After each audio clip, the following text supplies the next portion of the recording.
হ্যাঁ, ওকে। আজকের হচ্ছে আমাদের 8th session online lecture series on critical theory, এবং এখানে সকলকে আমরা স্বাগত জানাচ্ছি।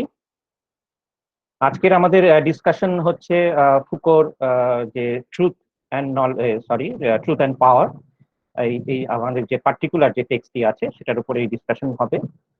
এর আগেও আমাদের একটি সেশন হয়ে গেছে ফুকোর উপরে, তা আজকে হচ্ছে আমাদের সেকেন্ড সেশন। যাই হোক, তা আজকে আমাদের সঙ্গে রয়েছেন অনির্বাণ ভট্টাচার্য, উনি তো আছেনই, এবং তার সঙ্গে রয়েছেন অর্কদীপ মিত্র বিশ্বভারতী থেকে, উনি বলবেন। এবং তার সঙ্গে রয়েছেন শিমুল সেন যাদবপুর ইউনিভার্সিটি থেকে। আজকের যে মূল বিষয় সেটাও অলরেডি জানানো হয়ে গেছে, যে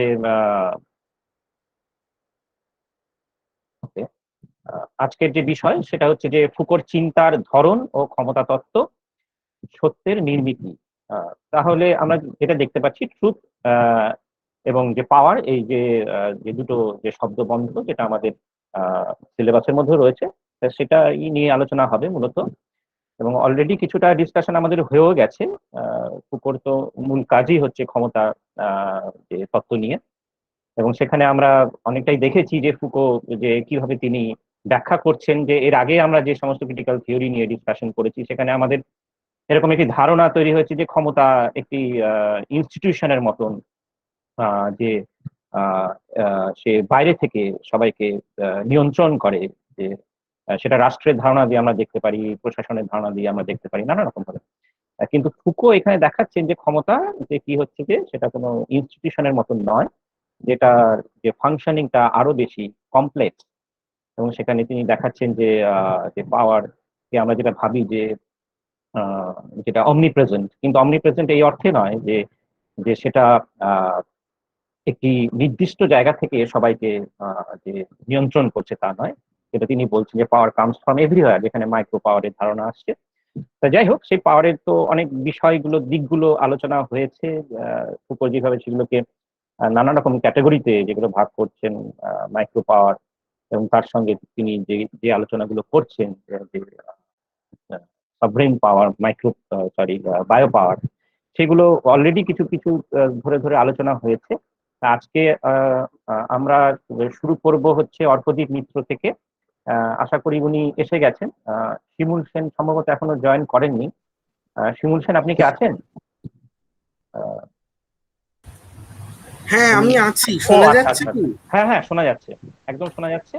তাহলে আমরা কাকে দিয়ে শুরু করবো? আপনিই তো আজকে বলবেন প্রথমে, সেরকমই তো কথা ছিল। হ্যাঁ, অন্য কেউ বললেও অসুবিধে নেই আমার। হ্যাঁ, আপনি আর অর্কদীপ তো বলবে।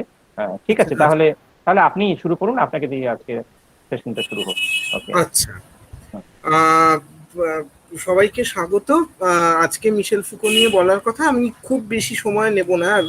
আহ, আর শিমুল, মূলত আজকে আলোচনার সময়টা, আলোচনার বিষয়টা আমি সত্য এবং ক্ষমতা, জ্ঞান ইত্যাদি নিয়ে করতে চাইছি।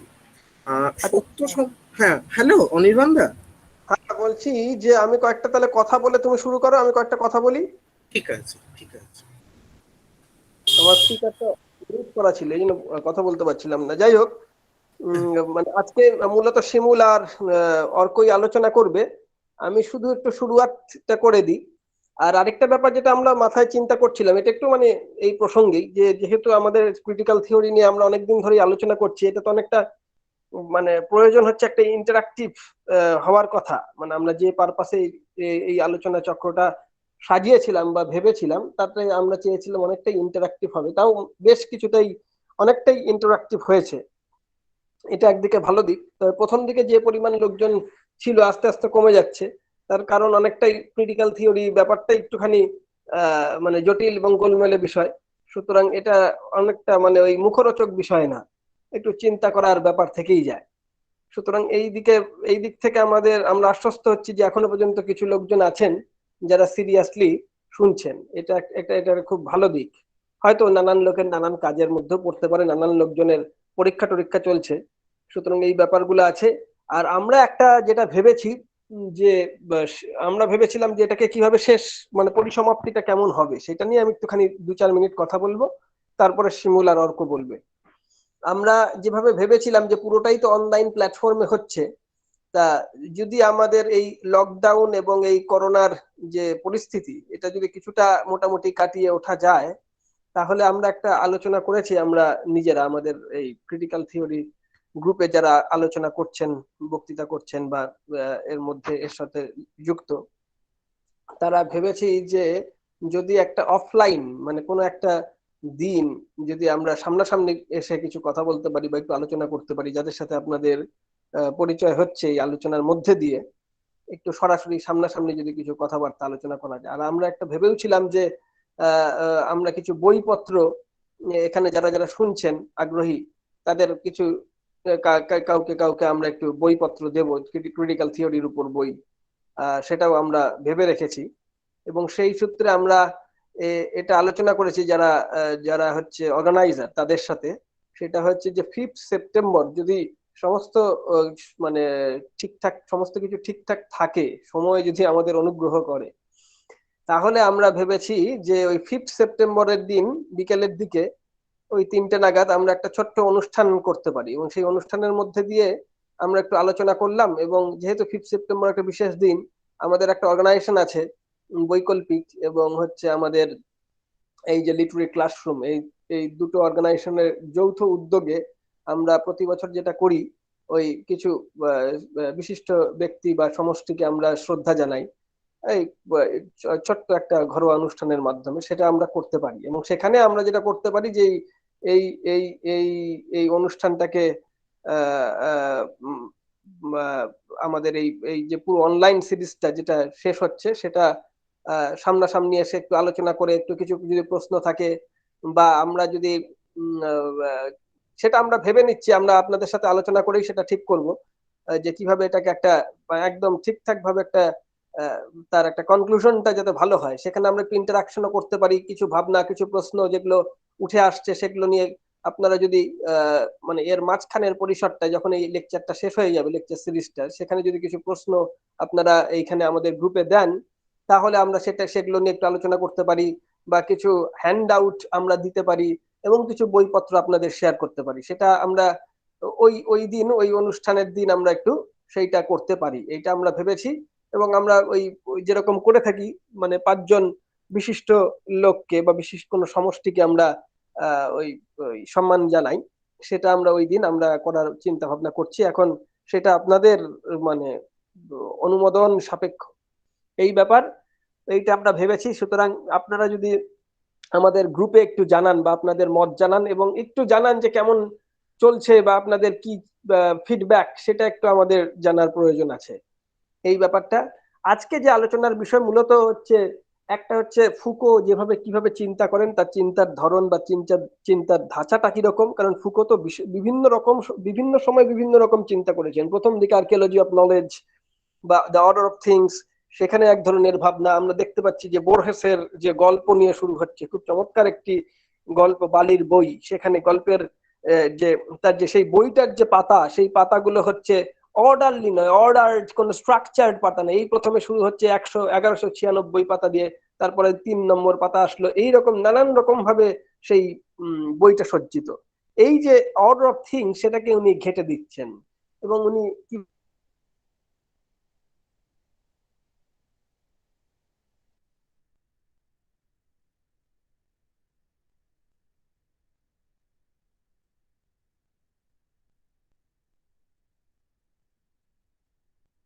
এইভাবে বিভাজনটা খুব তা নয়। এই প্রাগ আধুনিক যুগে কিভাবে আমরা জ্ঞানকে ভেবে এসেছি এবং বর্তমান সময়ে কিভাবে ভাবি, ফুকো সেটা বারে বারেই সেটাকে প্রশ্ন করছেন, প্রশ্নায়িত করছেন এবং সেটাকে ভাবার চেষ্টা করছেন। সেখানে এপিস্টেমের ভাবনা খুব গুরুত্বপূর্ণ হয়ে দাঁড়াচ্ছে, কারণ সেটা আবার ডিসকোর্সের সাথে যুক্ত হচ্ছে, কিভাবে একটা সমবায় বা সজ্জা তৈরি করছে আমাদের মনের মধ্যে, মনের আনকনসিয়াস বা নিশ্চেতনের মধ্যে। এবং আমি আজকেই একটা লেখা লিখছিলাম বা সেটা নিয়ে পড়াশোনা করছিলাম, সেটার থেকে আমি জাস্ট 2-1টা কথা বলে আমি ছেড়ে দেবো। সেটা হচ্ছে যে আমি পড়ছিলাম অরি লেফেবর, তিনি খুব গুরুত্বপূর্ণ একজন দার্শনিক। তার একটা বই আছে the critique of everyday life.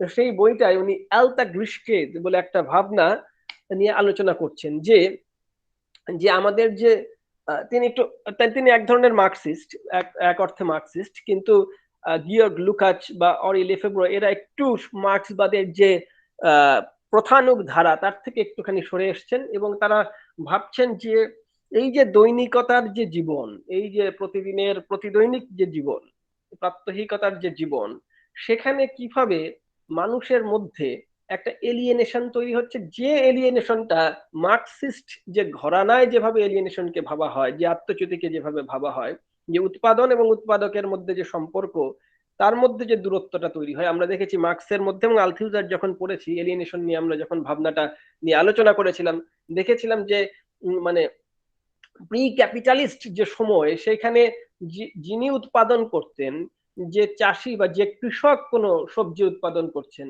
সেই সবজির সাথে বা কোনো বাগানে ফুলের সাথে, বা আমরা যদি বলতে পারি বা নলেজ প্রোডাকশনই ধরা যেতে পারে, সেখানে কোথাও যেন সেই উৎপাদিত বস্তু বা দ্রব্যের সাথে উৎপাদকের একটা অঙ্গাঙ্গী এবং বলা যেতে পারে আরো মানে ঘন শব্দ যদি ব্যবহার করা যায়, একটা শারীরিক সম্পর্ক আছে, মানে এক ধরনের অঙ্গাঙ্গী সম্পর্ক, ওতপ্রোত সম্পর্ক রয়ে যায়।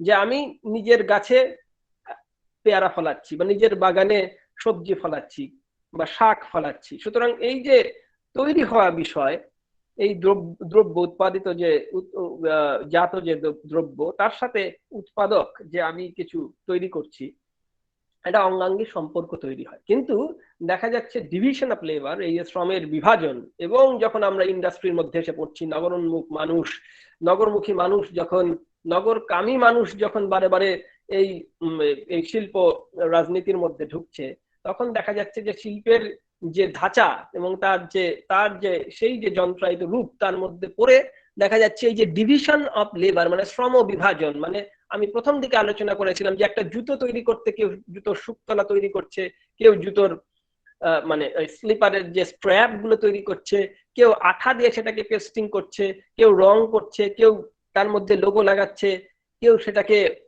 যন্ত্রের মধ্যে দিয়ে আরো সজ্জিত করছে। এইভাবে একটা যে জুতো বেরিয়ে আসছে, তখন দেখা যাচ্ছে প্রত্যেকটি লোক বা প্রত্যেকটি মানে যদি আলাদা আলাদা খোপে খোপে বা খাপে খাপে যদি ভাগ করে দেওয়া যায়, যে এই লোকগুলো হচ্ছে শুধুই শুকতলা তৈরি করছে, এই লোকগুলো স্ট্র্যাপ তৈরি করছে, এই লোকগুলো স্ট্র্যাপ গুলোকে আঠা দিয়ে আটকে পেস্টিং করছে, বা এই লোকগুলো জুতোটাকে তার নতুন সজ্জা দিচ্ছে বা রং করছে, সুতরাং দেখা যাবে কারোর সাথে কারোর সম্পর্ক তৈরি হচ্ছে না, কোথাও যেন একটা দূরত্ব রয়ে গেছে, কোথাও একটা বিভাজন রয়ে গেছে। এবং শেষ পর্যন্ত যে জুতোটা তৈরি হচ্ছে বা যে বস্তুটা উৎপাদিত হচ্ছে, তার সঙ্গে কোথাও যেন উৎপাদকের সম্পর্কের একটা চ্যুতি দেখা যাচ্ছে, দূরত্ব দেখা যাচ্ছে। এইটাকে মার্কস বলছিলেন কোনো এক অর্থে এটা যেন এক ধরনের এলিয়েনেশন। আমরা এটাকে দুভাগে প্রথম দিকে আলোচনা করেছিলাম, সেই জটিলতার মধ্যে আমরা যাচ্ছি না। এই যে ভাবনাটা, এই ভাবনাটা এই আধুনিক সময়ে এসে আরো বেশি জটিল হয়ে পড়ছে। এবং এই লেফেব্রো বা গিয়র্গ লুকাচ, এই ধরনের দার্শনিকরা, বিশেষ করে পরবর্তীকালে হাইডেগার এবং লুকাচ, তার মধ্যে এই যে প্রাত্যহিকতার যে দৈনিকতা, প্রাত্যহিকতার মধ্যে কোথাও যে একটা নুব্জ আমি রয়ে গেছে, এবং পুঁজির যে পীড়নের মধ্যে একটা দৈনিকতার একটা নতুন ধরন তৈরি হচ্ছে, সেখানে শুধুমাত্র উৎপাদনের সাথে উৎপাদকের যে দূরত্ব বহাল তাই নয়, কোথাও যেন আমার সাথে আমার পরিপার্শ্বের, আমার সাথে অপরের, এবং আমার সঙ্গে আমার মানে নিজের সঙ্গে নিজের একটা দূরত্ব তৈরি হচ্ছে।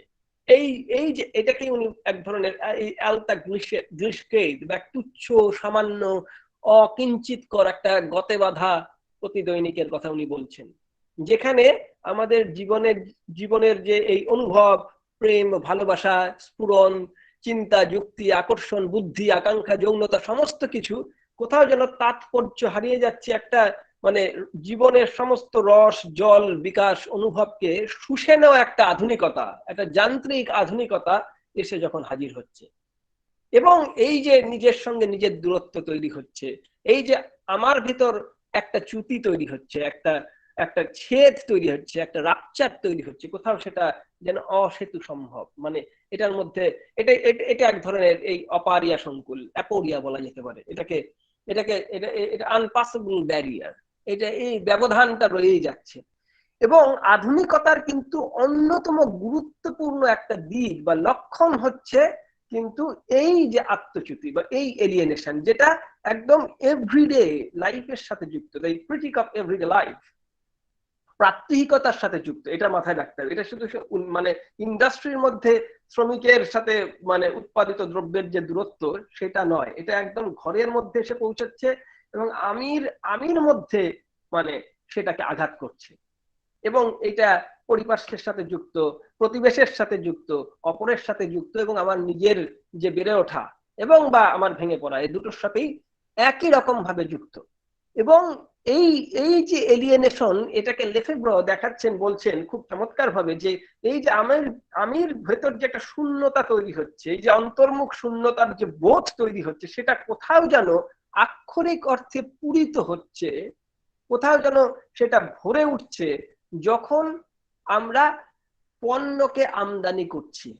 কারণ আমরা যে বিশ্বের মধ্যে থাকছি, এটা হচ্ছে একটা পুঁজি বিশ্ব, এটা একটা ক্যাপিটালিস্ট ইকোনমি, ক্যাপিটালিস্ট মেশিনের মধ্যে আমরা রয়েছি। এই যে আমার সাবজেক্টিভিটি বা মানে আমার সাবজেক্টহুড বা সাবজেক্টিফিকেশন হচ্ছে, এটা কিন্তু একটা ক্যাপিটালিস্ট ধনতন্ত্রের একটা মেশিনের মধ্যে আটকে গিয়ে, চাকার মধ্যে আমি আটকে পড়ছি। সুতরাং এই যে ব্যাপারটা কিন্তু আরো গূঢ়, আরো বেশি একটা ঘন এবং গাঢ় বিষয়। এবং সেই ক্ষেত্রে দেখা যাচ্ছে যে আমরা এই আমাদের অন্তর্গত শূন্যতাকে ভরাট করছি কিভাবে, যে প্রচুর প্রচুর জিনিস আমদানি করে কিনে আমরা হচ্ছে পোটেনশিয়াল কনজিউমার, পোটেনশিয়াল বায়ার, খরিদ্দার, ক্রেতা, উপভোক্তা।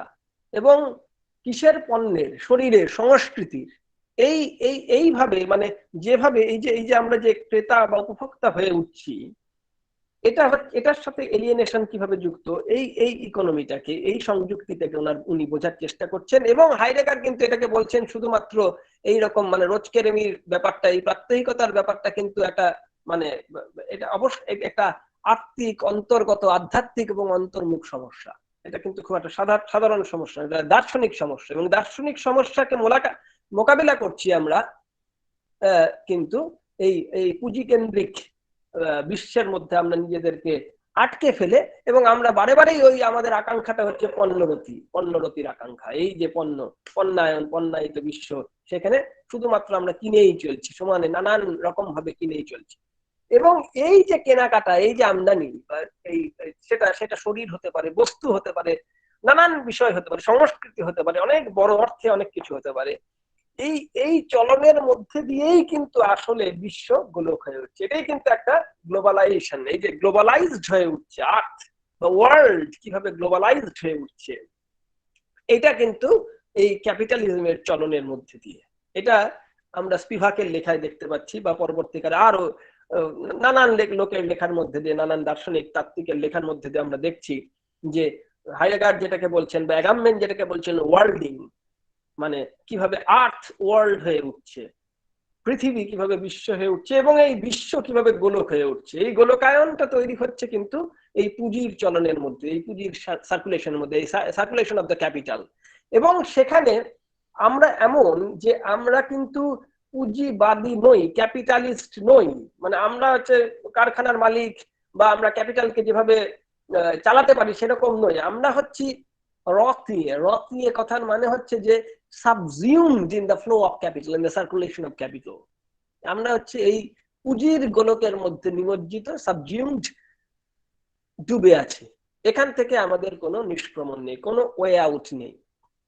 এবং এই জিনিসটা আমাদের আনকনশাসের মধ্যে ঠাঁই নিয়েছে, একদম গড়ে বসেছে। এটা একটা স্ট্রাকচারড ফর্ম নিয়ে নিয়েছে, খুব গুরুত্বপূর্ণ। এটা একটা সজ্জিত, সমবায়িত একটা রূপ নিয়ে নিয়েছে। এবং যখনই এটা আনকনশিয়াস, আমার যে নিশ্চেতনের মধ্যে যখন ঢুকছে, সেটার সাথে কিন্তু রিপ্রেশন, যুক্তি, জ্ঞান এবং সময়, এই যে সমস্ত ক্যাটেগরিগুলো, এই বর্গগুলো এসে ঢুকছে। এই সমস্ত কিছু মিলে যে স্ট্রাকচারটা তৈরি হচ্ছে, সেটা কিন্তু এই যে ফুকোল্ডিয়ান যে আলোচনা, এই ফুকো এখানে খুব গুরুত্বপূর্ণ। এইটা কিন্তু আসলে ডিসকোর্স, আসলে এপিস্টেমের জন্ম দিচ্ছে। প্রোডাকশন অফ দ্য এপিস্টেম কিন্তু আসলে এই স্ট্রাকচারের মধ্যে দিয়ে হচ্ছে, এবং এই পুঁজির চলনের মধ্যে দিয়েই কিন্তু আসলে আমি হচ্ছে বিষয়ী হচ্ছে, আমি সাবজেক্ট হয়ে উঠছি। এর মধ্যে দিয়ে, এই যোগ সাজসের মধ্যে দিয়ে আমি সাবজেক্ট হয়ে উঠছি। এবং এই যে আমাদের যে অন্তর্গত যে চ্যুতি, এই যে এলিয়েনেশন, এটা হচ্ছে একটা আত্মগত যে চ্যুতি, এটা এক ধরনের সিমটম। লাখাও এটাকে বলবেন সিমটম। সিমটম মানে হচ্ছে আমরা এটাকে এই এলিয়েনেশনটাকে মানে সঠিকভাবে এর মোকাবিলা করছি না, বা এটাকে ভরাট করতে আমরা অন্যান্য পথ আমরা উপায় বের করছি, কিন্তু কোন রকম ভাবে যে সমাধানের প্রয়োজন সেই সমাধানের পথে আমরা কিন্তু যাচ্ছি না। তার কারণ হচ্ছে এটা হচ্ছে ওই সিমটম, একটা ক্ষত, একটা আঁচড়, যেটাকে আমরা কখনোই সারিয়ে তুলছি না, সেটাকে আরো খুঁটে খুঁটে সেই যন্ত্রণাটাকে উপভোগ করছি। আমরা এক একজন উপভোক্তা হয়ে উঠছি, এবং এই উপভোক্তা যে হয়ে উঠছি তার উল্টো অক্ষে থাকছে ওই পণ্য, ওই পুঁজি। এই যে পণ্য পুঁজিকে আমদানি করে করে একটা অন্যরকম প্রক্রিয়ার মধ্যে দিয়ে ওই যন্ত্রণাটাকে আমরা কিন্তু অন্তর্গতই রাখছি। সেটাকে কখনোই কিন্তু আমরা সেটাকে মানে সারিয়ে তুলছি না। এই জন্যই মানুষ হচ্ছে মানে আঁকড়ে ধরছে এই কনসপিকুয়াস কনজাম্পশনের ভাবনা। এর সাথে কিন্তু আমরা লাকোর যে মিকোনয়সস বা মিসরিকগনিশনের যে ভাবনা, তাকে আমরা তার যোগ সাজস গুলো ভাবতে পারি কি এটা এক ধরনের ভ্রম, এবং এই ভ্রমের মধ্য দিয়ে কিন্তু আসলে প্রোডাকশন অফ দ্য সাবজেক্ট, বিষয়ের জন্ম হচ্ছে, একটা ফাঁদ যার থেকে আমরা বেরোতে পারছি না। এটাকে লেফেব্র বলবে লা কনশিয়ামিস্টিফিং, একটা মিস্টেরিয়াস একটা কনসাইন্স, মানে এক ধরনের চৈতন্য, এক ধরনের রহস্যময় চৈতন্য, এমন একটা আকাঙ্ক্ষা, যে আকাঙ্ক্ষাটা মানে তার দিকে আমরা ক্রমাগত ধাবিত হচ্ছি। এবং ওয়াল্টার বেনিয়ামিন এটাকে শ্রেণী চৈতন্যের সঙ্গে দেখার চেষ্টা করবেন, কিভাবে এটা আমাদের শ্রেণী চৈতন্য, এটা উনি আবার একটা মার্কসিস্ট রিডিং দেবেন, এটা কিভাবে শ্রেণী চৈতন্যের সাথে এই আকাঙ্ক্ষাগুলো যুক্ত হচ্ছে।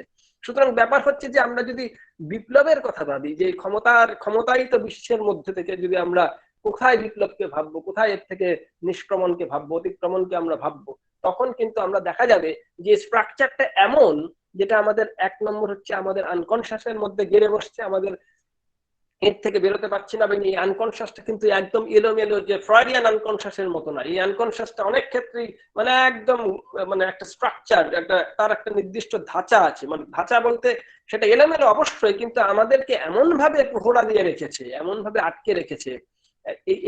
এর যে ক্ষমতায়ন, এই ক্ষমতায়িত যেগুলো মানে অবস্থাটা এতই শক্তিশালী, এবং এটা মানে এই গোলকের সাথে গ্লোবাল মানে ক্যাপিটালের সাথে জুড়ে যাচ্ছে, তার চলনের সাথে জুড়ে যাচ্ছে এমন ভাবে যে তার ধাঁচার থেকে আমরা কখনোই বেরোতে পারছি না।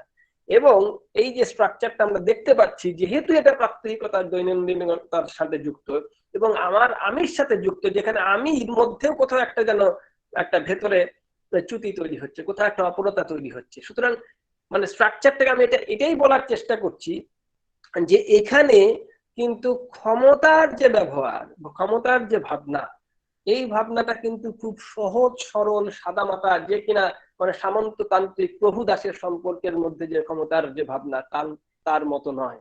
এখানে ক্ষমতায় কখনো আমি আমার মধ্যেই আমাকে নিপীড়িত করতে পারি, আমি যেমন অপরকে করছি। কে কখন শক্তিশালী হয়ে উঠবে, কে কখন ক্ষমতার স্বাদ পাবে, কে কখন ক্ষমতার আস্বাদ পাবে বা ক্ষমতাটাকে এনজয় করবে, এই যে সিমটমের মতো, সেটা কিন্তু চট করে ধরা যাবে না। যেমন আলথিউজারের আমরা ওভার ডিটারমিনেশনের ভাবনা পড়েছিলাম, যে কে কখন কাকে ডিটারমিন করবে, তাকে নির্দেশ করবে বা নির্দিষ্টতা দেবে কোন একটা ভাবনাকে, যদি অনেকগুলো ভাবনা একসাথে ছড়িয়ে ছিটিয়ে থাকে। সেখানে এই ক্ষমতার ভাবনার ক্ষেত্রেও কিন্তু এখানে কে কাকে মানে শোষণ করবে বা কে কখন কিভাবে শোষিত হচ্ছে, সেটা কিন্তু চট করে ধরে ফেলা যাবে না। এটা খুব জটিল এবং অনেকটাই দুর্বোধ্য একটা বিষয়, কারণ এই ভাবনার ফাঁকের মধ্যে পড়েই আসলে চিন্তার শুরু। এই চিন্তার মধ্যে দিয়ে এই বিষয়ের উৎপাদন, মানে সাবজেক্টের উৎপাদন হবে। এর মধ্যে যখন আমরা ভেবে চিন্তা করতে থাকবো বা চিন্তা করব, এই স্ট্রাকচারের মধ্যে, এই মেশিনের মধ্যে আটকে পড়ে, সেইভাবেই হচ্ছে আমার নাগরিক বিষয়ী হয়ে ওঠার, একটা সিটিজেন সাবজেক্ট হয়ে ওঠার একটা পথ, একটা পরিক্রমণ।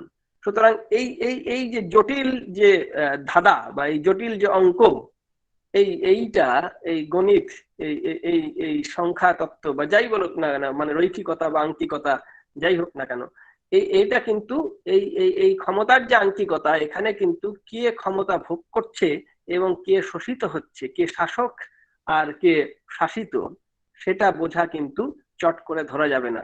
এটা মানে এই কলোনিয়াল পিরিয়ড বা কলোনিয়াল মোমেন্টে যেভাবে আমরা দেখেছি, তার আরো একটা জটিলতর রূপ। তার কারণ হচ্ছে এখানে যুক্তি, বুদ্ধি, শ্রম এবং এই পুঁজি, সময়, এই সমস্ত কিছু এসে মিশছে, যার মাঝখানে হচ্ছে আমি বিষয়ী হয়ে দাঁড়াচ্ছি। কখন আমার এজেন্সি তৈরি হবে আর কখন আমি এজেন্সি হারিয়ে ফেলবো বা আদেও তৈরি হবে কিনা, সেটা একটা বড় প্রশ্নের বিষয়। এবং সেখানে ফুকোর আলোচনা আমরা যেটা দেখতে পাবো, যে সায়েন্টিজম বা নানান রকম কথা বলবেন, টেকনোলজি অফ পাওয়ার যখন বলবেন, এবং তার সেখানে দেখতে পাবো যে এখানে সত্যের যে ভাবনা, সত্য এবং অসত্যের মধ্যে একটা কথা ওখানে উনি আলোচনা করবেন, যে দুটোর মধ্যে মানে চলাচলটা এতই সহজ, মানে এমন ভাবে এটা সহজেই এদিক ওদিক ছড়িয়ে পড়ছে, সরে যাচ্ছে, যে কোনটা সত্য আর কোনটা ভ্রম সেটা বোঝা যাচ্ছে না সহজে। সুতরাং উনি যে কথাটা আমি গতদিন বলেছিলাম, truth is a thing of the world, এই যে এটা কথা খুব গুরুত্বপূর্ণ কথা। মানে সত্যটা এই অধরা একটা মানে মানে নৈবর্তিক, ধ্রুব, শাশ্বত সত্য নয়। এটার মধ্যে কোথাও যেন একটা বস্তুতা আছে, ছুঁয়ে দেখা যায়, এটাকে অ্যাপ্রোচ করা, সেটা একটা সিক্রেট ব্যাপার নয়। এটার মধ্যে কোথাও একটা মেটেরিয়ালিটি তৈরি হচ্ছে, যে যেমন ডিসকোর্সটা মেটেরিয়াল হয়ে ওঠে, ডিসকোর্সটা সত্য হয়ে ওঠে। এখানে ঠিক ভুল, নীতি অনীতি, নীতি দুর্নীতি এই ভাবনার মধ্যে দিয়ে ভাবা যাবে না, এই সত্য ভ্রমের মধ্যে দিয়ে ভাবা যাবে না। এটা এমন একটা ভোলাটাইল বিষয় যে ওইটা ওই প্রেক্ষিতে, ওই মোমেন্টে সেটা আমার কাছে সত্য হয়ে ধরা দিচ্ছে বা আপনার কাছে ধরা দিচ্ছে, কিন্তু সেটা যে আদৌ এইরকম কিনা তার ভেতরে ঢুকলে সেটা বোঝা যাবে। এবং সেখানে পাওয়ারের যে মেকানিজম, সেটা খুব গুরুত্বপূর্ণ। এই সুমিতদা ছোট্ট একটা কথা বললো যে মাইক্রো পাওয়ার, এটা কিন্তু খুব গুরুত্বপূর্ণ। মানে আমাদের যখন ফুকোর আলোচনা করছি বা ফুকো নিয়ে চর্চা করছি, যে পাওয়ার মেকানিজমটার মধ্যে মানে এইটা হচ্ছে মানে এই যে মাইক্রোস্কোপিক সিগনিফিকেন্স যেখানে পাওয়ারের, সেটাও খুব গুরুত্বপূর্ণ। সেটা কিভাবে ইতিহাসের যে ভাবনা বা দেখার ভাবনাকে পাল্টে দিতে পারে, আমি এটুকুই বলছি। এইবার শিমুল আলোচনা করবে ফুকোর বিভিন্ন ধরনের চিন্তা যে করে গেছেন, ফুকো যেভাবে করেছেন, তার ধরন বা ধাঁচাগুলি কিরকম এবং তার সাথে ক্ষমতার কি যোগ বা ক্ষমতা তত্ত্বকে উনি কিভাবে দেখছেন। আর অর্ক আলোচনা করবে দ্য প্রোডাকশন অফ ট্রুথ, এই সত্যের নির্মিতি কিভাবে হচ্ছে। এই দুটো আমাদের আজকে আলোচনা করা হবে এই টেক্সটটা ধরে। এইবার আপনাদের যদি কোনো প্রশ্ন থাকে তাহলে আমরা পরে টেক আপ করবো। আর এটা আরেকবার জানিয়ে রাখছি যে প্রশ্নগুলো বা আপনাদের কোনো জিজ্ঞাসা যাই থাকুক না কেন, যে কোনো টেক্সট নিয়ে, এর পূর্ববর্তী যে আলোচনাগুলো হয়েছে, দেরিদাই হোক বা আমরা যেরকম গ্রামসি নিয়ে আলোচনা করেছি বা আলথুজার নিয়ে আলোচনা করেছি, সেখান থেকে যদি কোনো প্রশ্ন থাকে আপনারা আমাদের এই হোয়াটসঅ্যাপ গ্রুপে দেবেন, আমরা চেষ্টা করবো সেগুলোকে অ্যাড্রেস করা। আর যদি না সেটা করা যায়, তাহলে আমরা ওই একদিনের বৈঠকে সেগুলো নিয়ে আমরা আলোচনা করব এবং সেটা একটা কোনোভাবে সেটা সেট আপ করা যাবে। সকলকে ধন্যবাদ।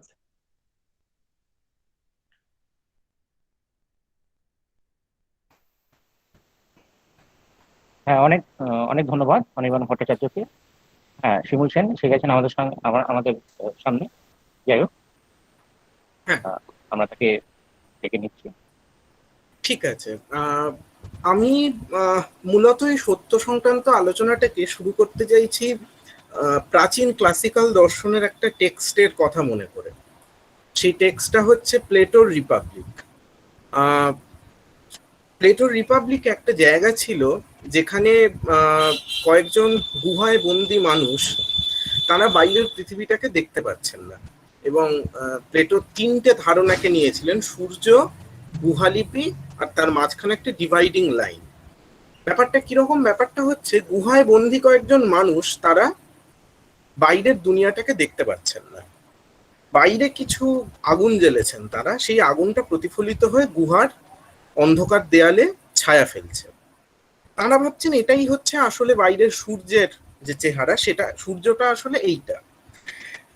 এদের মধ্যে কোনো একজন, যিনি ওই গুহার শৃঙ্খল থেকে বেরিয়ে এসে বাইরে সূর্যের আলোর নিচে দাঁড়ান, তিনি প্লেটোর মতে সত্য সন্ধানী, অর্থাৎ ফিলোসফার কিং।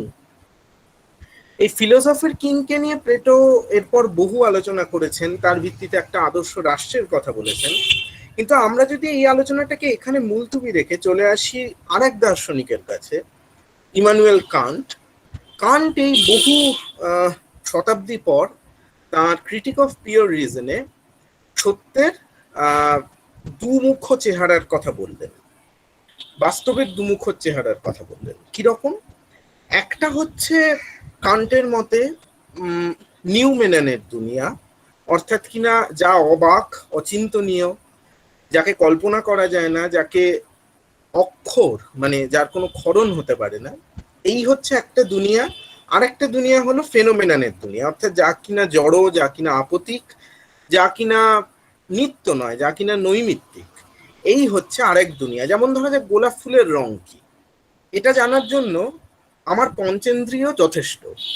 কিন্তু এমন কিছু জায়গা থাকে, কান্ট বলেছিলেন, এমন কিছু জায়গা থাকে যেটাকে আমি কেবলমাত্র আমার পঞ্চেন্দ্রিয়ের মাধ্যমে বা আমার আমার আমার অভিজ্ঞতার মাধ্যমে, ইন্দ্রিয় সংজাত অভিজ্ঞতার মাধ্যমে আমি যার বিশ্লেষণ করতে পারবো না। কান্ট বলেছিলেন এই দুনিয়াটা হচ্ছে নিউমেনানের দুনিয়া, অর্থাৎ গণিত, ঈশ্বর, এই ধারণাগুলি হচ্ছে এই পরম অচিন্তনীয় অবাক সত্যের দুনিয়া, যা কিনা আমি কথায় প্রকাশ করতে পারি না। কান্ট তার হোয়াট ইজ এনলাইটেনমেন্ট বলে একটি ছোট লেখা লিখেছিলেন।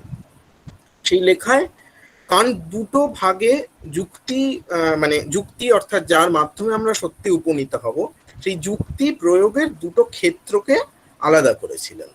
একটাকে বলেছিলেন পাবলিক, আর একটাকে বলেছিলেন প্রাইভেট। মাথায় রাখতে হবে যে এই যে পাবলিক এবং প্রাইভেটের দ্বৈত খেলা, এটা ঠিক আমাদের যে পরিচিত ইংলিশ বুর্জোয়া দর্শন তার সাথে সামঞ্জস্যপূর্ণ নয়। অর্থাৎ আমাদের পরিচিত দর্শনে পাবলিক হচ্ছে এমন একটা জায়গা যেখানে কিছু ম্যানার্স, কিছু কাস্টমস, কিছু সাধারণ নিয়ম মেনে আমাদের যেতে হয়। অন্যদিকে প্রাইভেটে আমরা চূড়ান্ত স্বাধীন। কান্ট এই কথা বলেননি। কান্ট বলেছিলেন যে প্রাইভেট দুনিয়াটা হচ্ছে আমাদের যাকে বলা যেতে পারে ডোমেন অফ ডিউটির, মানে আমরা সেখানে কর্তব্য করব, সেখানে রিজন চলে না। যেমন ধরা যাক একজন সেনাবাহিনীর সদস্য, তিনি এই নিয়ে বিতর্ক করতেই পারেন পাবলিক স্ফিয়ারে যে তার যে মজুরিটা সেটা যথাযথ কিনা, নাকি আরেকটু বেশি মজুরি হলে ভালো হয়। এটা একটা তর্ক বিতর্কের জায়গা যেখানে রিজনের প্রশ্নটা খুব গুরুত্বপূর্ণ হয়ে ওঠে, ডিবেটের প্রশ্নটা খুব গুরুত্বপূর্ণ হয়ে ওঠে, এবং এই ক্ষেত্রটা হচ্ছে পাবলিক। কান্ট বলছেন কিন্তু সে কখনো এটা বলতে পারে না যে আমি আর যুদ্ধে যাব না, কারণ সেটা তার ডিউটির অন্তর্গত, তার প্রাইভেটের অন্তর্গত। মাথায় রাখতে হবে এটাও কিন্তু আমাদের পরিচিত যে পাবলিক এবং প্রাইভেট, আমরা পাবলিক বলতে আমাদের কর্মস্থলকে ভাবি, প্রাইভেট বলতে ভাবি আমাদের ঘরকে, এই বিভাজনের সঙ্গে সঙ্গতিপূর্ণ নয়। কান্ট বলেছিলেন যে হোয়াট ইজ এনলাইটেনমেন্ট, বা জার্মানি যাকে বলা হয় অফ ক্ল্যারুং, এই অফ ক্ল্যারুং এর চরিত্রটা কি? উনি বলেছিলেন মানুষের ওই অনেকটা প্লেটোর মতনই, যে মানুষের অটোনমি অর্থাৎ ডেয়ার টু নো, একটা জার্মান শব্দ ব্যবহার করেছেন সাপ্রে অদে বা এরকম কিছু একটা উচ্চারণ হবে, যার অর্থ হচ্ছে ডেয়ার টু নো, জানার ঝুঁকি নাও। এই যে অটোনমির ধারণা, মানুষ যে প্রতিটি পুরনো শৃঙ্খল, সেটা চার্চ হতে পারে, সেটা অন্য কোনো অথরিটি হতে পারে, সেটা রাজতন্ত্র হতে পারে, সবকিছু ছেড়ে একজন ইন্ডিভিজুয়াল নিজের পায়ে দাঁড়াচ্ছেন, নিজের যুক্তি প্রয়োগের মাধ্যমে সিদ্ধান্ত নির্ণয় করছেন, এইটাকে কান্ট মনে করেছিলেন, যুক্তির এই প্রয়োগটাকে মনে করেছিলেন যে এটাই হলো আধুনিকতার বা এনলাইটেনমেন্টের জন্মদান। অর্থাৎ জ্যোতির্ময় কাল বলে আমরা যাকে মনে করি, তার মূল জায়গাটা হচ্ছে যুক্তির এই পাবলিক ব্যবহার। যুক্তি নিয়ে এই যে অসংশয়ী ধারণা, এটা প্রথম টাল খায়, অনেকেই টাল খাইয়েছিলেন, কিন্তু অন্যতম দ্বিতীয় বিশ্বযুদ্ধের পরপরই the dialectic of enlightenment, Theodor Adorno এবং ম্যাক্স হরখাইমার,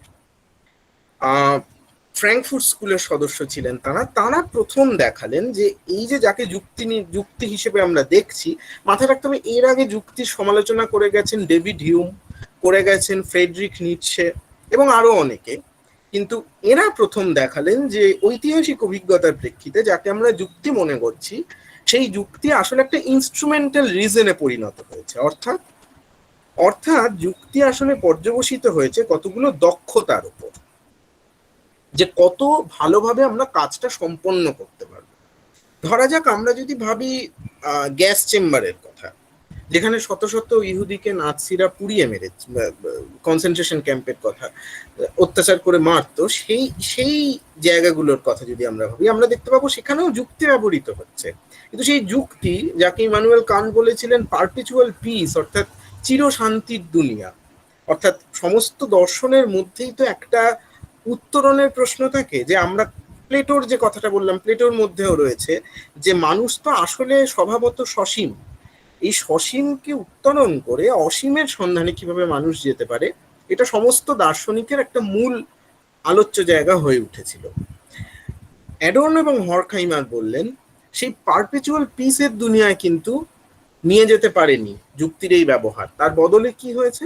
তার বদলে এসছে যুক্তির টেকনিক্যাল ব্যবহার। টেকনিক্যাল শব্দটা বলেনি, ইনস্ট্রুমেন্টাল ব্যবহার, অর্থাৎ কত কার্যকরীভাবে আমরা যুক্তিকে ব্যবহার করতে পারছি।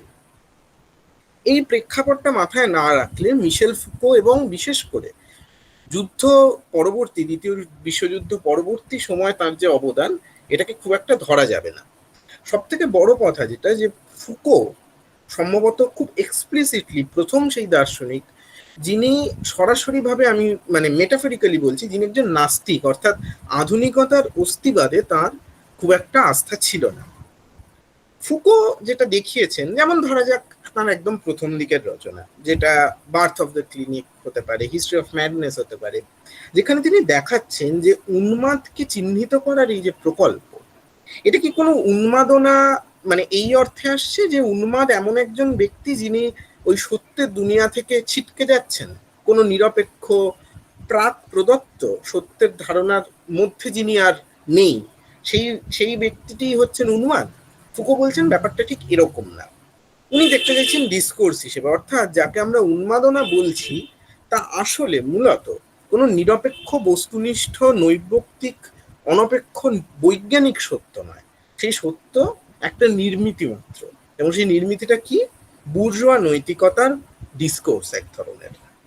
কাজেই এখানেও টেকনিকের প্রশ্নটা, যেটা অনির্বাণ একটু আগে বলছিল, টেকনোলজির প্রশ্নটা খুব গুরুত্বপূর্ণ হয়ে উঠেছে। কি কি উপায় নিজের কার্য সিদ্ধি করতে পারি এবং কতটা সাফল্যের সঙ্গে করতে পারি, এটা খুব গুরুত্বপূর্ণ। কান্টের আলোচনাটার কথা বলছিলাম, খেয়াল করে দেখতে হবে পাবলিক এবং প্রাইভেটের কথা। এই পাবলিকে যেটা পরবর্তীকালে বিভিন্ন পোস্ট কলোনিয়াল চিন্তা ভাবনার মানুষজন যেটা দেখিয়েছেন, যে এই যে পাবলিকের ধারণা দিচ্ছেন কান্ট, এই পাবলিকের ধারণাটা কি কোনো ইউনিভার্সাল পাবলিকের ধারণা? অর্থাৎ এ কথা বলার অপেক্ষা রাখে না যে সেখানে ধরা যাক মহিলার ইনক্লুশন কখনো সম্ভব নয়, সেখানে ব্ল্যাকেদের ইনক্লুশন সম্ভব নয়, অর্থাৎ ইউরোপীয় স্থানাঙ্কের ভিত্তিতে সেই আধুনিকতা নির্বিশেষ নয়, সেই আধুনিকতা সবিশেষ। কিন্তু সব থেকে বড় কথা যেটা, যে সেই পাবলিকটা কে? যার কিছু অধীত জ্ঞান থাকবে, অর্থাৎ তার পেছনে একটা প্রশিক্ষণের প্রশ্ন থাকে, একটা ডিসিপ্লিনের প্রশ্ন থাকে। পাবলিকে যারা আলোচনা করেন, পাবলিকে যারা ধরা যাক দেশের ভালো মন্দ ইত্যাদি নিয়ে আলোচনা করবেন, তাদের পেছনে একটা ডিসিপ্লিন, একটা অধীত জ্ঞান, একটা প্রশিক্ষণের মধ্যে দিয়ে তাকে একটা স্পেশালাইজড এক ধরনের কর্তা হয়ে উঠতে হবে, জ্ঞানের কর্তা হয়ে উঠতে হবে, বা অথার হয়ে উঠতে হবে। এখানে অথার কথাটা মোটেই জ্ঞান লেখক হিসেবে বলা হচ্ছে না, বরঞ্চ বলা হচ্ছে জ্ঞানের কর্তা হিসেবে। এখন এই যে কর্তৃত্ব, সেই কর্তৃত্ব নির্বিশেষ নয়, সেই কর্তৃত্ব পার্টিকুলার, সবিশেষ। এইখান থেকে যে প্রশ্নটা আসে, যেমন যেটা বারবার করে ফুকো বলছেন, যে জ্ঞানের সঙ্গে অচ্ছেদ্যভাবে রয়েছে ক্ষমতার প্রশ্ন। ক্ষমতার বয়ানটাকে তলিয়ে দেখতে হবে। ক্ষমতা কিরকম? ক্ষমতাকে উনি তিনটে মাত্রায় ভাগ করেছেন। একটা হচ্ছে সার্বভৌমের ক্ষমতা, একটা হচ্ছে অনুশাসন ভিত্তিক ক্ষমতা বা ডিসিপ্লিনের প্রশ্ন, আর একটা হচ্ছে গভর্নমেন্টালিটি বা বাংলায় বলা যেতে পারে প্রশাসনিকতার প্রশ্ন। সার্বভৌমের ক্ষমতাটা কিরকম? ধরা যাক প্রাচীন সমাজের কথা ভাবা, প্রাচীন মানে আমি প্রাগ আধুনিক সমাজের কথা ভাবছি, রাজতন্ত্রের কথা ভাবা যেতে পারে, কৌম সমাজের কথা ভাবা যেতে পারে, যেখানে র্যাঙ্ক রয়েছে, যেখানে হায়ারার্কি রয়েছে, এবং নির্দিষ্ট কমিউনিটির নির্দিষ্ট আইন বলে একজন নেতা তিনি রাজা বা এরকম কিছু হিসেবে নির্বাচিত হচ্ছেন। এটা হচ্ছে একটা প্রাক আধুনিক সামাজিক সংগঠনের চেহারা। এখানে কিরকম ভাবে মানুষ ধরা যাক সভরেনিটির যে ধারণা, সার্বভৌমত্বের ধারণা, সেটা কিভাবে প্রকাশিত হয়। ধরা যাক ডিসিপ্লিন পানিশ শুরু হচ্ছে যে ঘটনাটা দিয়ে, যে অষ্টাদশ শতকের ফ্রান্সে একজন ব্যক্তিকে নির্মমভাবে অত্যাচার করা হচ্ছে এবং জনসমক্ষে অত্যাচার করা হচ্ছে, যাতে সার্বভৌম আইনকে অমান্য করলে কি তার কি পরিণতি হতে পারে, এটা যাতে জনসমক্ষে এস্টাবলিশ করা যায়। আমরা যদি হুইজিঙ্গা বলে একজন ডাচ ইতিহাসবিদ ছিলেন, তার ওয়েনিং অফ দ্য মিডল এজেস বইটা পড়ি, সেখানে আমরা দেখতে পাবো টর্চারের কি আশ্চর্য রূপ। সেখানে সবার সামনে একজন মানুষকে এরকমও টর্চারের ঘটনা দেখা যায় যেখানে মানে পশুর চামড়া স্টিচ করে দেওয়া হচ্ছে শুধুমাত্র সর্বেশ্বরের বা সার্বভৌমের ক্ষমতা জাহির করার জন্য। এই জায়গাটা যদি আমরা দেখি, যেটা আধুনিক যে ক্ষমতার ধারণা তার থেকে অনেক দূরে, সেটা হচ্ছে দণ্ডভিত্তিক, অর্থাৎ শাস্তি দেওয়ার উপর দাঁড়িয়েছে, পানিশমেন্টের উপর দাঁড়িয়ে রয়েছে। ফুকো এর সঙ্গে বৈপরীত্যে দেখছেন দ্বিতীয় এক ধরনের ক্ষমতার মাত্রার, যে ক্ষমতা আধুনিক সত্যকে তুলে ধরছে। সেই ক্ষমতা হচ্ছে ডিসিপ্লিন, অর্থাৎ সেই ক্ষমতা হচ্ছে অনুশাসন। এই মানে পুরনো যে সার্বভৌমত্বের মডেল, সেখান থেকে যে ফুকো চলে এলেন একেবারে ডিসিপ্লিনের মডেলে, মূল পার্থক্যটা হচ্ছে যে ডিসিপ্লিনের মধ্যে কোনো কেন্দ্র নেই, অর্থাৎ সার্বভৌম কোনো কেন্দ্র নেই যেখান থেকে আইন বিধান ইত্যাদি উচ্চারিত হবে, বরঞ্চ এখানে ডিসিপ্লিন ইন্টারনালাইজড হচ্ছে প্রত্যেক ইন্ডিভিজুয়ালের মধ্যে। আমরা যেটা খেয়াল করি যে ফুকো এই ধারণার মধ্যে যেটা করছেন মূলত, সেটা হচ্ছে বুর্জোয়া মঙ্গলময় উদারনৈতিক যে সমাজ, যা কিনা আমরা দেখেছি হবস লক বা রুশোর মধ্যে, যেখানে আমরা দেখতে পাচ্ছিলাম কন্ট্রাক্ট থিওরির মতো, যে প্রতিটি ইন্ডিভিজুয়াল তারা র্যাশনাল। তারা বলছেন যে তারা র্যাশনাল এবং এই রিজনের ভিত্তিতে নিজেদের সবচেয়ে ভালো কিসে হবে, পাবলিক গুড কিসে হবে, এইটার দিকে খেয়াল রেখে তারা পরস্পরের সঙ্গে চুক্তিবদ্ধ হচ্ছেন। এবং সেই যে অঞ্চল, সেখানে কোনো হায়ারার্কি নেই, সেখানে প্রত্যেকে সমান। অর্থাৎ একজন জার্মান সমাজতত্ত্ববিদ 19 শতকে যেমনটা দেখিয়েছিলেন, গেসেলশাফট আর গেমাইনশাফট। এই গেমাইনশাফট হচ্ছে আধুনিক যে কন্ট্রাক্ট থিওরি, অর্থাৎ প্রত্যেক সম রিজন সম্পন্ন, সমযুক্তি সম্পন্ন মানুষ, তারা সামূহিক স্বার্থের কথা বিবেচনা করে একটা সামাজিক সংগঠন বা রাষ্ট্র তৈরি করলেন। এবং সেই রাষ্ট্র মাথায় রাখতে হবে, হবস লক রুশো যাদের কথা বললাম, মার্কসের কথা বলে যেতে পারে, এদের কাছে প্রত্যেকটা ক্ষেত্রেই ইতিহাসের গতি মঙ্গলময়।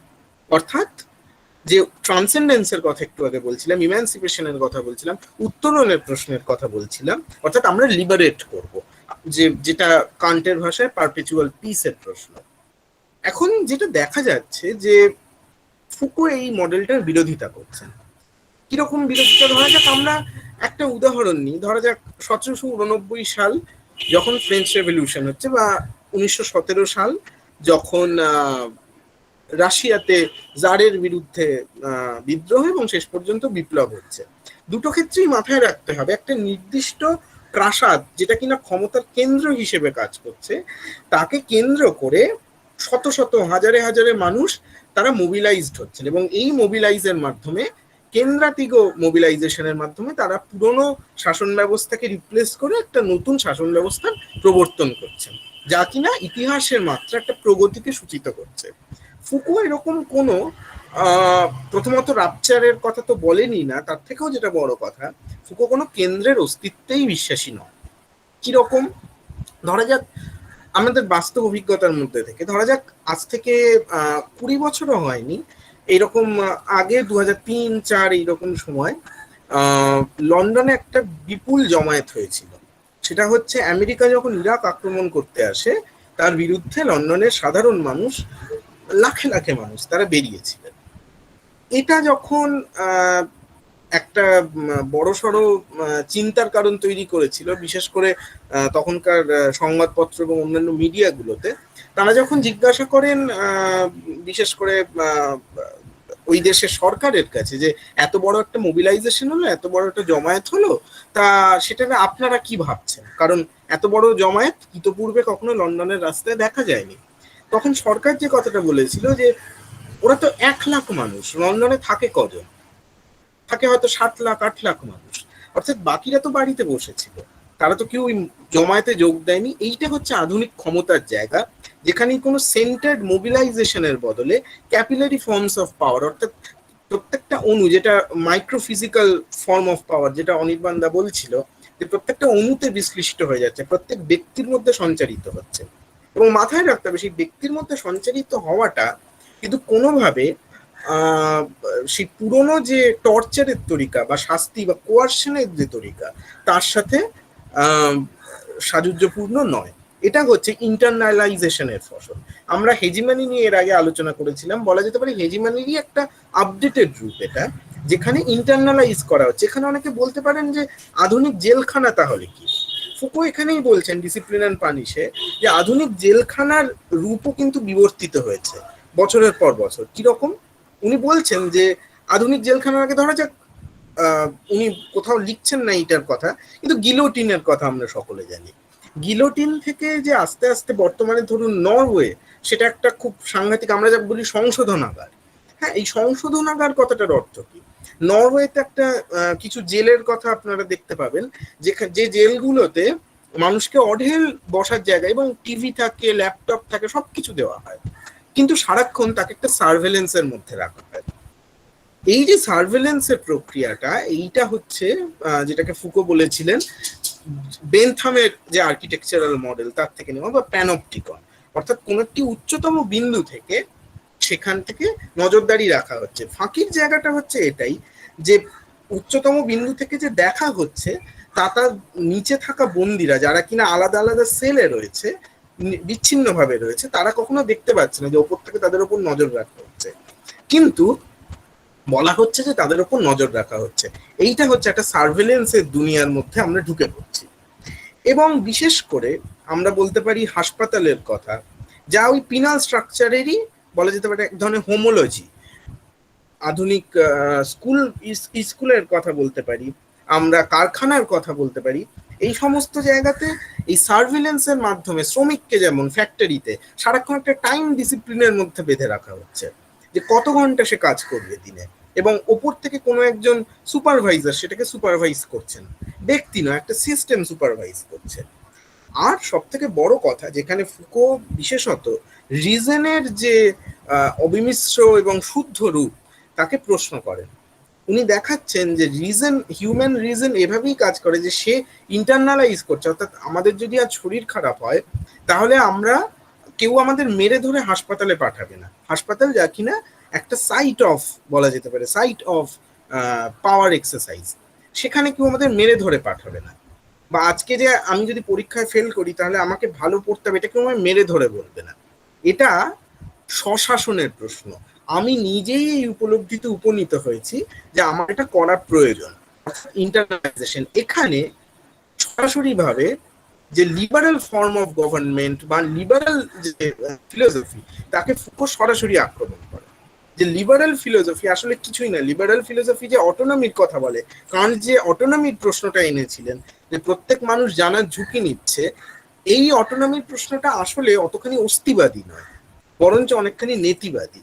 যে এই অর্থে যে এক ধরনের কেন্দ্রহীন এবং সর্বব্যাপী ক্ষমতা কাঠামোর মধ্যে আমরা রয়েছি, যার মধ্যে শৃঙ্খল রয়েছে, কোনো নির্দিষ্ট কেন্দ্র নেই, এবং আমরা সেখানে অনুশাসনকে আত্মীকরণ করছি। এই যদি দুটো স্তর হয়, তাহলে তৃতীয় আর একটা স্তরের কথা বলা যেতে পারে, যেটা নিয়ে ফুকো কাজ করেছিলেন তার জীবনের শেষ পর্যায়ে। এবং এই স্তরটা হচ্ছে যেটা ফুকো বলেছেন গভর্নমেন্টালিটি বা প্রশাসনিকতা বাংলায় বললে। এই গভর্নমেন্টালিটির ধারণাটা মূলত একটা জ্ঞানতত্ত্বের সঙ্গে সম্পৃক্ত, অর্থাৎ ক্যাটেগরাইজেশন, বর্গীকরণ, ক্লাসিফিকেশন, বিভিন্ন শ্রেণীতে ভাগ করা, এবং এর সব থেকে বড় উদাহরণ সম্ভবত সেন্সাস।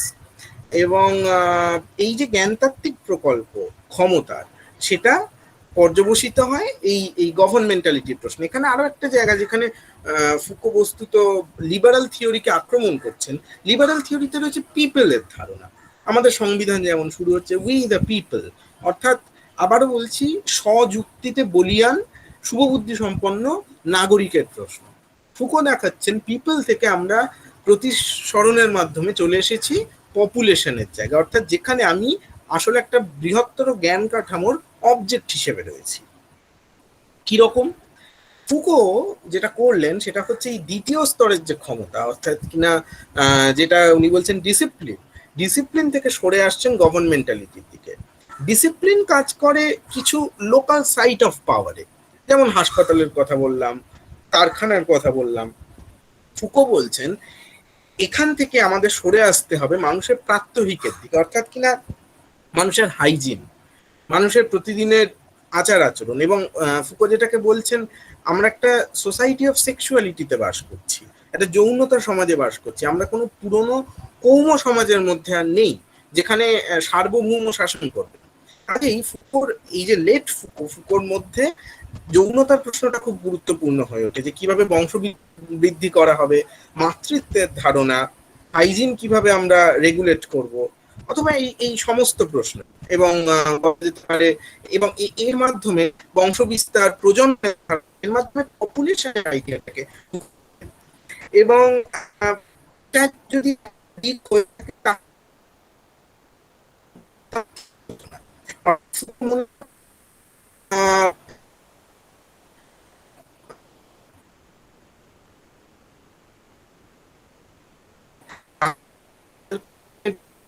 কাজ করে দিচ্ছেন গভর্নমেন্টালি।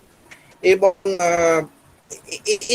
মেন্টালিটির প্রশ্নটা আমরা দেখতে পাচ্ছি, বিশেষ করে যেটা আমার বলা হলো না তখন, সেটা হচ্ছে মৃত্যু এবং জীবনের প্রশ্নে। হ্যাঁ, প্রপারলি অডিবল না? এবার শোনা যাচ্ছে? হ্যাঁ, একটু হয়তো তোমার এটা কানেক্টিভিটিতে প্রবলেম হচ্ছে, তো মাঝে মাঝে ইওর ভয়েস ইজ ব্রেকিং। আচ্ছা আচ্ছা, এবার কি শোনা যাচ্ছে? হ্যাঁ হ্যাঁ, এবার শোনা যাচ্ছে। আচ্ছা, যাই হোক, আচ্ছা আচ্ছা, থ্যাংক ইউ। যেটা বলার সেটা হচ্ছে, আমি আর বেশি সময় নেব না, যেটা বলার সেটা হচ্ছে যে বিশেষ করে মৃত্যু এবং জীবন এই দুটো ক্ষেত্রে উনি এই জায়গাটা দেখাচ্ছেন। যেমন আগে সার্বভৌম সে মৃত্যু নির্ধারণ করে দিত, অর্থাৎ আমার আইনের বাইরে যদি তুমি চলে যাও তাহলে তোমাকে মৃত্যুদণ্ডে দণ্ডিত করা হবে।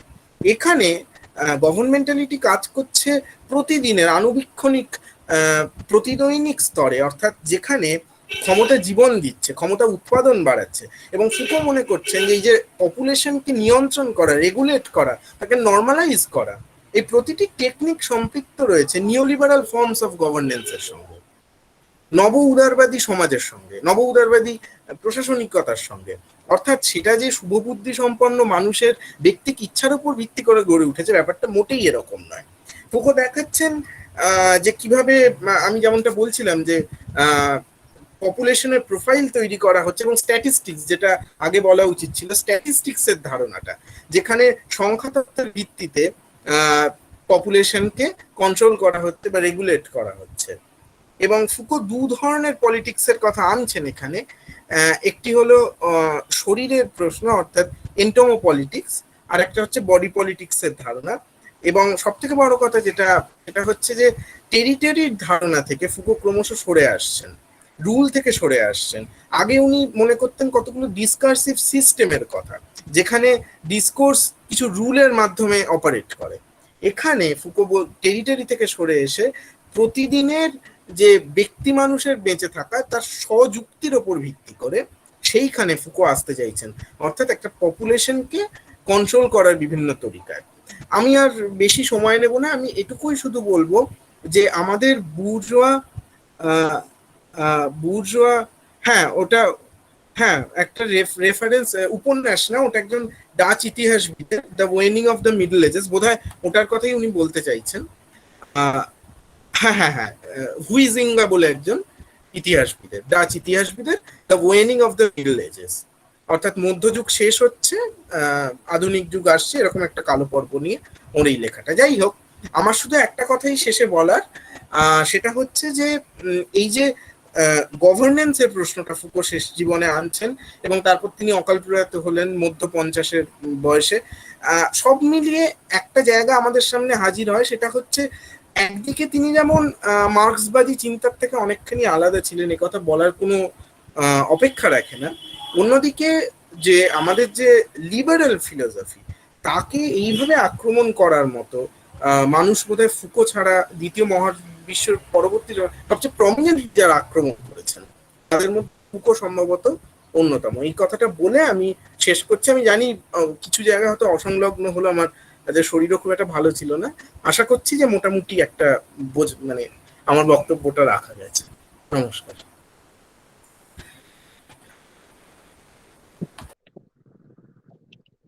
Thank you Shimul Soren, sorry Shimul Shimul Sen.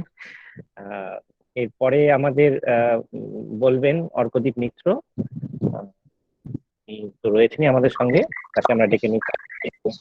হ্যাঁ হ্যাঁ, সুমিতা শোনা যাচ্ছে? হ্যাঁ হ্যাঁ, একদম শোনা যাচ্ছে। ঠিক ঠিক আছে।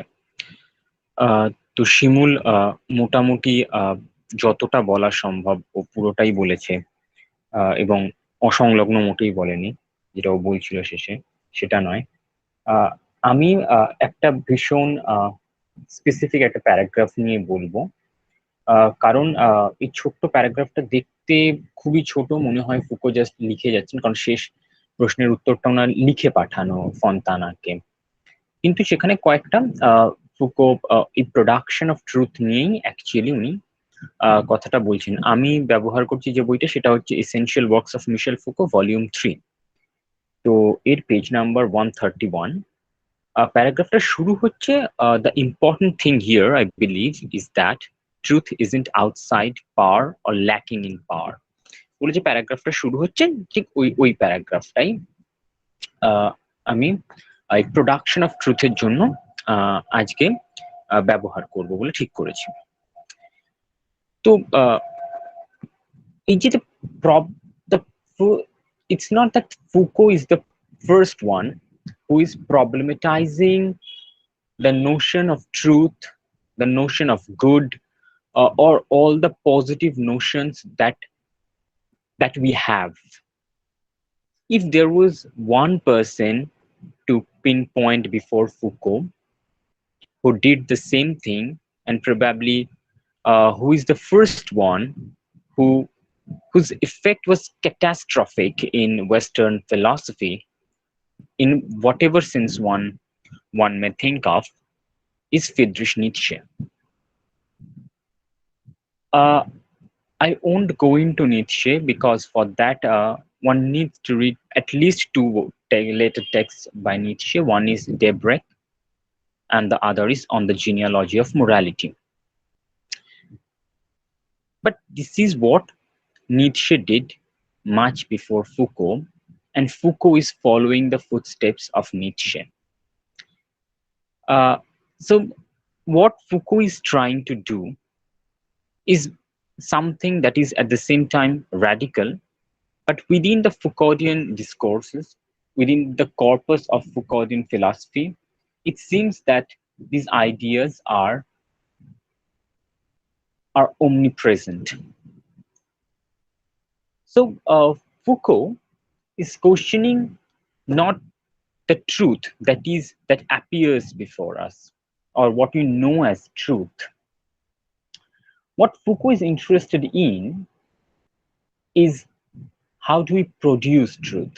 Now, it's a very contradictory thing that producing truth cancels the very immanent nature of truth. The eternity of truth is being cancelled the moment one produces the production before truth. We necessarily, according to Foucault, produce truth, but what are the mechanisms of the production of truth?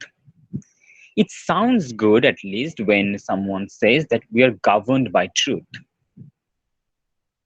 But on the other hand, it has to be understood that truth has always been deployed as an art of governing, the technique of governing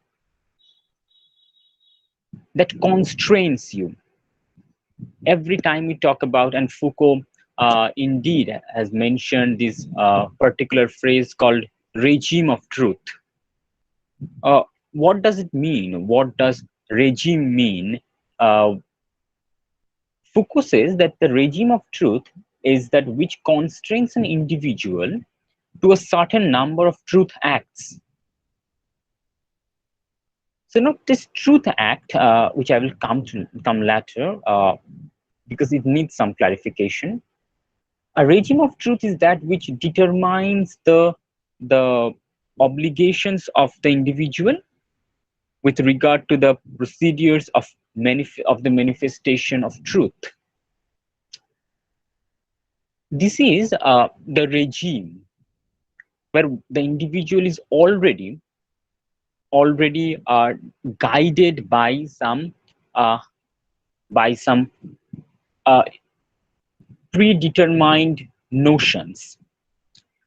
What Foucault tries to say is that there is a kind of moral obligation. Moral obligation for any subject is to know oneself, to tell the truth about oneself, and to constitute oneself as an object of knowledge. So know thyself in every possible sense, from Socrates to Christian theology, has a very positive connotation. That the moment you know yourself is the moment when you can transcend the self in order to merge with the other. Not necessarily that the self gets erased or loses its uniqueness, but it becomes potential enough to transcend the limitations. If this is one of the meanings of know thyself, then there is another pretty dangerous political connotation which is attached to this this phrase, which is almost a kind of a religious sacred phrase. Foucault is trying to understand the point. He is in search of two particular points. One, seeking the point at which social practices became coherent reflexive techniques with definite goals. And the second point that he tries to understand is to discover the point at which searching truth and confessing truth became an obligation.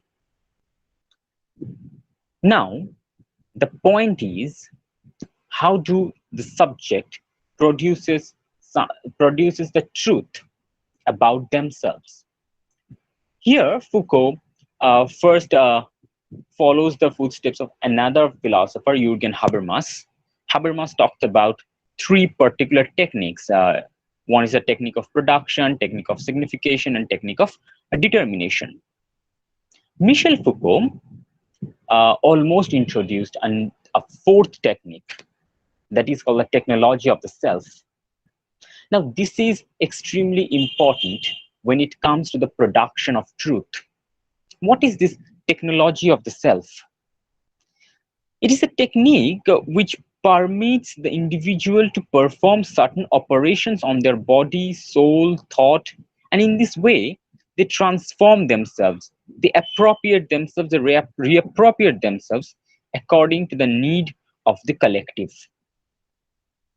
This is extremely important. The truth that one produces about oneself is not a truth of the individual, but it is something that is already to some extent first guided, predetermined by the collective, and then if the truth about myself is something that doesn't go hand in hand with the truth that the collective believes, then the moral obligation on my part is to rectify the things that are not appropriate in me.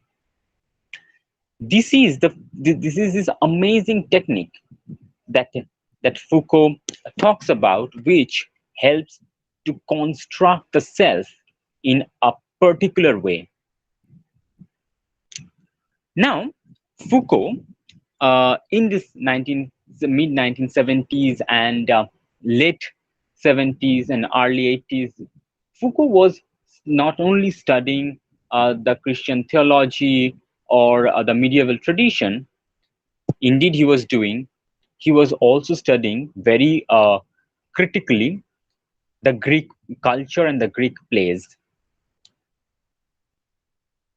What what what do the institutions need to know about me?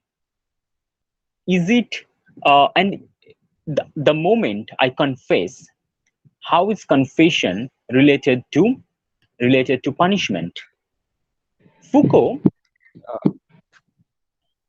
Foucault, while reading Oedipus Rex, he points out to the very crucial point that what happened at the end of the play, that Oedipus made himself blind and went inside the castle. But what Tiresias said, the options that he had, either he had to die or he had to leave the land. But Oedipus did none of them. He went at the heart of the castle, or in other words, he went at the heart of the place where the scene is just like most concrete. Apparently, truth has no connection with punishment, or telling truth has no connection with punishment. In the very Greek sense, telling truth is just shedding light on the incident. That is everything. If that wouldn't be the case, then one can easily blame the play for being inconsistent. Aristotle wouldn't be so kind towards the play in his Poetics, because Oedipus did not do what he had been asked to do to make the land prosperous again. So this is what Foucault calls alethurgy.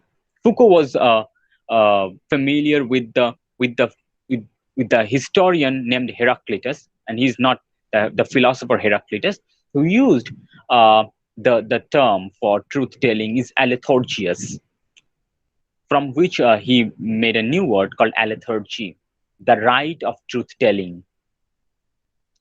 Now, what happens when one is applying these techniques, the technology of the self on oneself?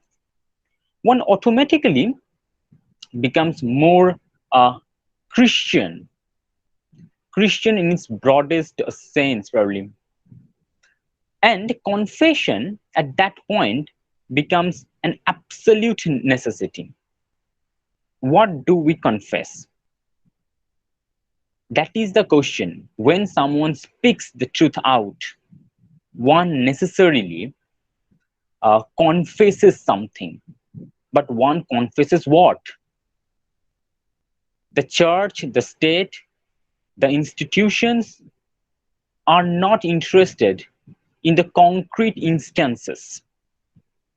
Rather, they are more interested in the pattern of thought. It is necessary for the state to function properly only when the state knows the pattern of your thought. That is very important. You can have 10,000 instances, but you cannot have 10,000 patterns. You can have selective, definite patterns through which you will be judged. These patterns needs to be deciphered. These patterns needs to be known.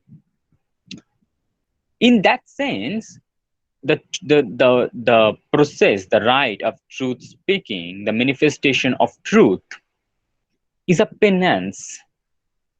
But penance is not an act only, but a state of living. It's your obligation. to always pronounce yourself, to bring the core out. Greeks had a very specific term for it. They called it exomologesis. This is something that towards the Foucault, or when Shimul was mentioning about his works on governmentality. Frequently, Foucault goes back to the ancient Greek, and from there he takes this term which is called exomologesis. Exomologesis is extremely important in the process of the production of truth. It is the recognition of the act. It is an episode of dramatic self-revelation at the moment of reconciliation for the penitent, and a way of life acted out to all the time, at all the times, as an obligation to show oneself. This is what exomologesis is. This is how you bring out the secret most truth about yourself without a hesitation, because you think that it is your duty. This verbalization is a self-sacrifice. This is very important to understand, that the moment I have been asked to tell the truth, the moment I said something, the moment I confessed, that is a self-sacrifice. What happens in a confession, then the subject plays at least 3 roles. The subject themselves is, first of all, what should I say? The subject plays the role of the operator in the lethargy. The subject, secondly, plays the role of the spectator of it. And the subject itself is the object of this same procedure. This constant 3-role playing always binds the subject. The subject is never outside this. The subject always speaks something that is probably not necessary, but the subject is now trained to do so, because it is the way the subject has constructed the self.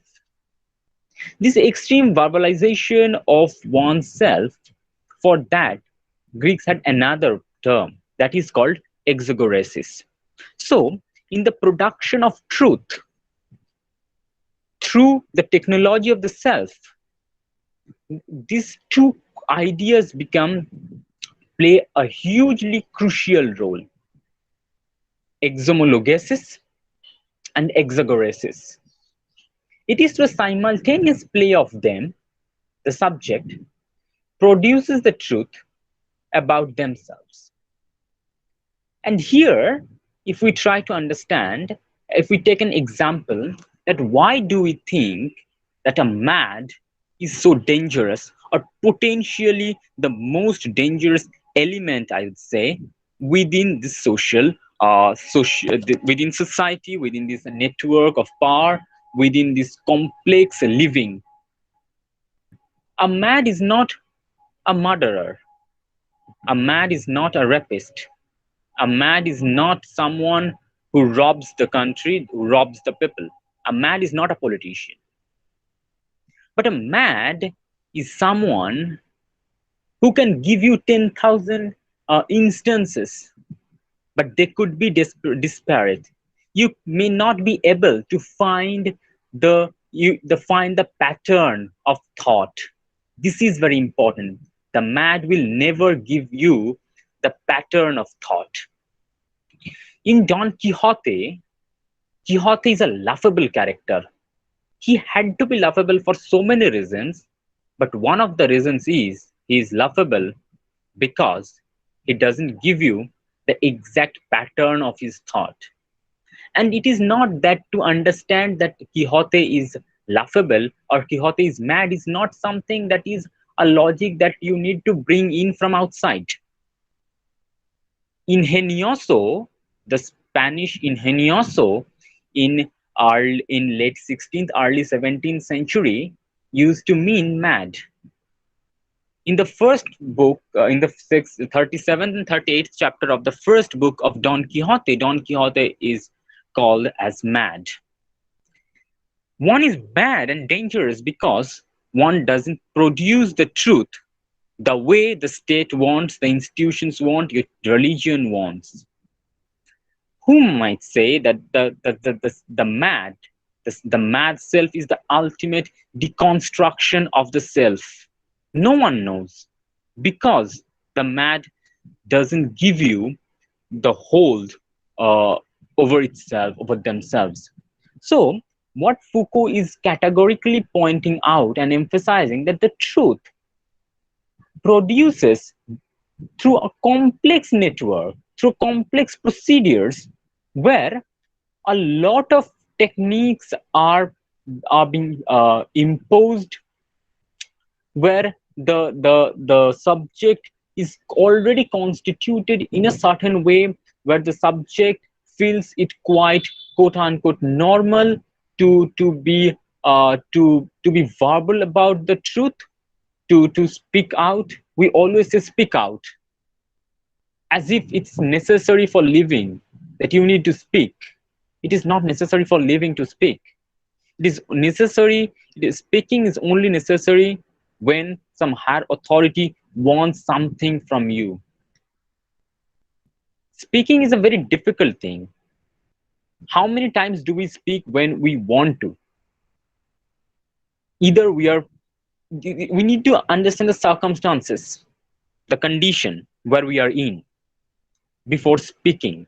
And these the three models that I talked about, that during the confession the subject plays, that being an operator, being a spectator, being an object. This is the truth act de verite. This is what Foucault calls. So even before and after this lecture, Foucault was actually dealing with this particular problem of the production of truth, especially in the text that is called The Politics of Truth. So this is how, in a modern society, we produce, we generate, we circulate, we manifest truth. And this is this complex politics. What Foucault is doing is that he stripped off this outer layer in order to just unfurl the inner skeleton of truth, which is so dangerous, which is so raw. And now, then that's why when he ends, he says that now here Nietzsche is so important. Now when you have unsealed the flesh, and when the naked skeleton of truth is before you, now it's the time to revisit Nietzsche and his latter works. So yes, that is what I had to say about this production of truth. Thank you.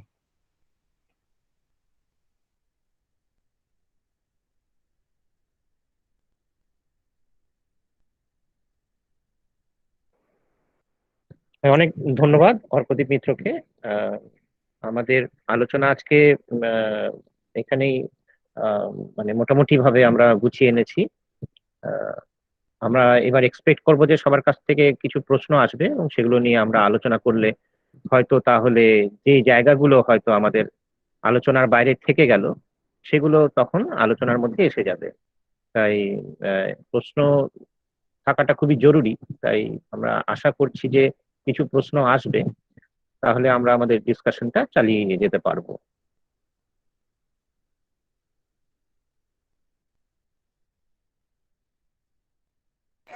সুমিতদা, আমার মনে হয় প্রশ্নগুলো যদি আমাদের WhatsApp গ্রুপে করতে পারে, কারণ অনেকেই এখন হয়তো নানান কাজে ব্যস্ত হয়ে যাবে, সুতরাং হোয়াটসঅ্যাপ গ্রুপে করাই যেতে পারে।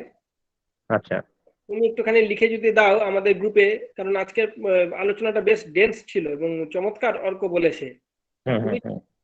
এবং খুব সুন্দর সাজিয়ে বলেছে কিভাবে প্রোডাকশন অফ ট্রুথ এবং তার সাথে কিভাবে এই এই মেকানিজমটা কিভাবে হচ্ছে। সুতরাং প্রশ্নগুলি যদি আসে এবং আমরা আমাদের এখানে যদি হোয়াটসঅ্যাপ গ্রুপে করে, তাহলে আমি নেক্সট দিন এটাকে অ্যাড্রেস করতে পারবো, তারপরে নয় আমরা এডওয়ার্ড সাইডে যাবো।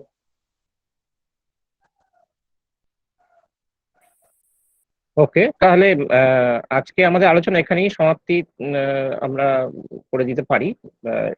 যেহেতু প্রশ্ন আমরা সেরকম খুব একটা শ্রোতাদের থেকে দেখতে পাচ্ছি না, তাই আমরা আশা রাখবো যে প্রশ্ন অবশ্যই থাকবে আমাদের যে গ্রুপে, সেখানে আমরা সেই প্রশ্নগুলো পাবো এবং সেগুলোকে আমরা অ্যাড্রেস করব। যাই হোক, তা আজকের আলোচনা আশা করি সবাইকে অনেকটাই স্পর্শ করেছে এবং এটা সত্যি খুবই আজকের আলোচনা সংক্ষিপ্ত হলেও এবং সেটা গুরুত্বপূর্ণ ছিল। যাই হোক, তা এর পরের দিন আমরা পরের যে সেশন সেটাতে আমরা অবশ্যই থাকবো। এডওয়ার্ড সাইড নিয়ে আমাদের আলোচনা হবে। তা আজকের মতন এখানেই তাহলে আমরা সমাপ্তি ঘোষণা করছি। সবাই ভালো থাকবেন। অনেক ধন্যবাদ। Thank you sir.